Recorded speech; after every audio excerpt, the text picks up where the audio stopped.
नमस्कार, राधे राधे। आज आए हैं ब्रजघाट और यहाँ पे लाल मंदिर आश्रम है। ये स्वामी शंकरानंद सेवा सदन, स्वामी परमानंद आश्रम लाल मंदिर। और ये पूरा आश्रम का प्रांगण, यहाँ वृद्ध लोग भी रह रहे हैं। 25-30 लोग रहते हैं। और ये महाराज जी जो थे इनके मुख्य, उनकी समाधि स्थल है।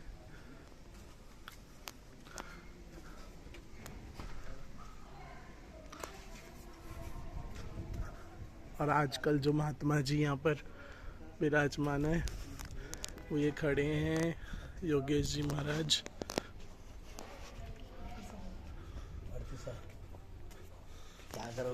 और यहाँ पे शिव जी का मंदिर है। यहाँ पर ब्रह्मा विष्णु महेश शिव परिवार पूरी चोटी है।